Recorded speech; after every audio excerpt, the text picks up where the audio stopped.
Bonjour tout le monde. La culpabilité, un cyclone de remords imposant. Nous vivons tous avec un sentiment de culpabilité à un moment ou à un autre. Toi, portes-tu souvent cette étiquette « je me sens coupable ». C'est une émotion humaine courante qui peut parfois être utilisée pour nous aider à apprendre de nos erreurs et à nous améliorer en tant que personne. Il y a des moments où la culpabilité aussi peut devenir excessive et nuisible pour causer du stress et de l'anxiété inutile. Je m'appelle Tania Gilbert. Je suis provocateur de changement, coach en connaissance de soi, infirmière clinicienne spécialisée en santé mentale, officier retraité des Forces armées canadiennes. Il existe une bonne culpabilité parce qu'en fait, pourquoi c'est nécessaire de ressentir de la culpabilité? C'est un sentiment qui est à l'encontre de nos valeurs. Donc, il va servir à notre jugement moral.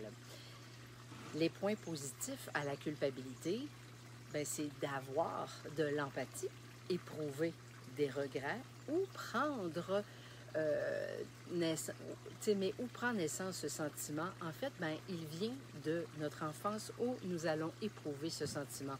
Je vous donne comme exemple et vous allez bien comprendre et vous reconnaître certaines expressions, j'en suis certaine.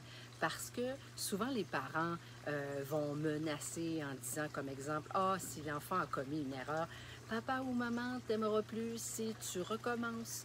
Si tu ne fais pas comme il faut, je vais te punir. » C'est insidieusement toutes ces paroles que l'on croit innocentes et inoffensives qui vont faire naître le sentiment de culpabilité.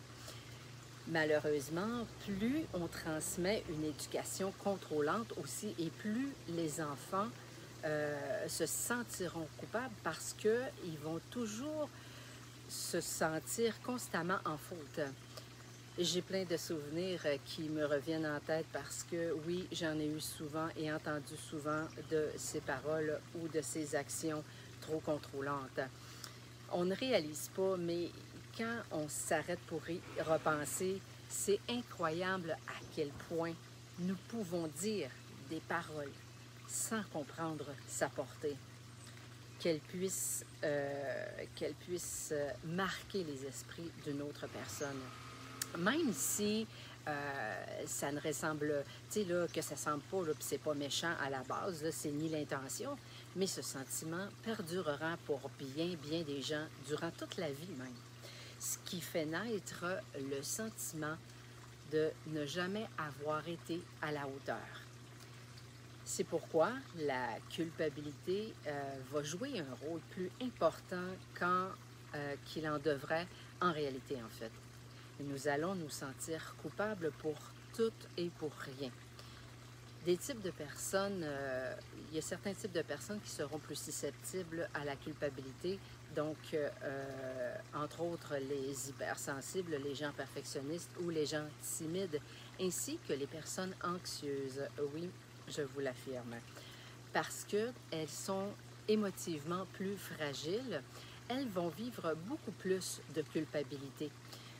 Si, pour une raison ou une autre, quelque chose va de travers, ces personnes vont tout de suite se sentir coupables et endosser que c'est de leur faute. Le fait de ressentir ce sentiment en permanence brise la vie de beaucoup de gens. Elles cherchent à compenser, donc à ce moment-là, elles vont être extrêmement gentilles ou au contraire, elles vont être plus agressives et vont se sentir très coupables par la suite. Les personnes anxieuses vont être très contrôlantes pour éviter les situations plus angoissantes. Donc, comment je fais pour savoir si je suis en tort ou non? Quand on vit une situation avec une personne désagréable, et qu'elle prétend dire des choses qu'on ne pense même pas soi-même. Donc, c'est évident de voir que la personne projette ou interprète elle-même ses propres pensées sur vous. À ce moment-là, c'est plus facile de répondre sans ressentir justement de la culpabilité en disant, ben, ces pensées sont les tiennes, ce n'est pas du tout ce que je pense, ou tu as tout simplement mal interprété là, ce que je voulais dire.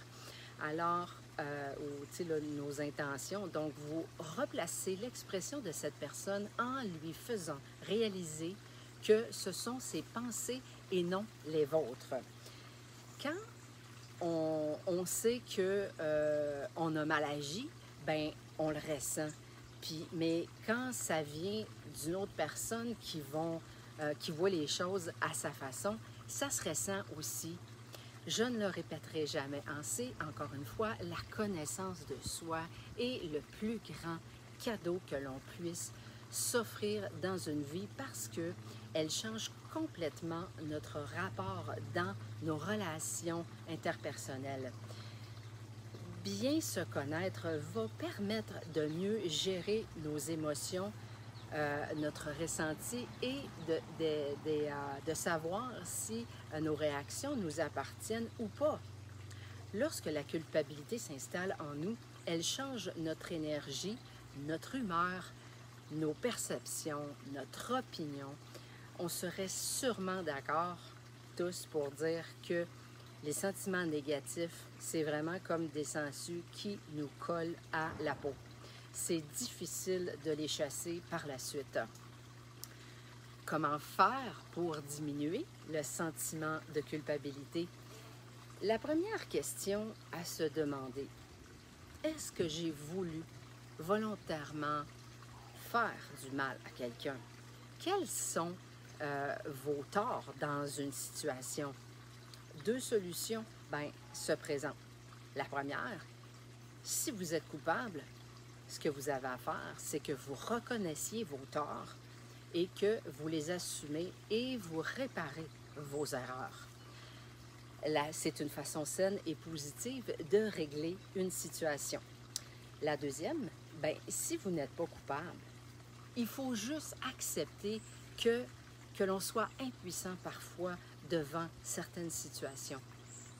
Au final, la culpabilité peut être ressentie de manière intense et peut avoir des conséquences émotionnelles importantes dans la vie d'une personne. Notamment d'avoir là, des sentiments, ressentir la honte, la tristesse ou des regrets. Cependant, elle peut également servir de motivation pour corriger ses erreurs et d'améliorer son comportement pour le futur. Alors voilà, tu as aimé le contenu, je t'invite à cliquer j'aime ou tout simplement de me laisser un commentaire. Il me fera un immense plaisir de pouvoir répondre à vos questions. Tu penses que ça pourrait intéresser quelqu'un que tu connais, alors je t'invite à partager le lien de la vidéo. Ça t'intéresse d'en découvrir encore plus? Tant mieux, parce que ça me fait un immense plaisir. Tu peux venir te joindre à ma communauté Facebook pour ne rien manquer de mes publications et des annonces à venir. Tu peux aussi t'abonner à ma chaîne YouTube. Tu aimerais en connaître davantage sur un sujet fort intéressant qui touche plus de 200 000 Québécois chaque année. Télécharge dès maintenant mon e-book d'informations gratuit sur la luminothérapie. On se donne rendez-vous dans une prochaine vidéo. Merci sincèrement d'avoir été là. Je l'apprécie. Bye. À la prochaine.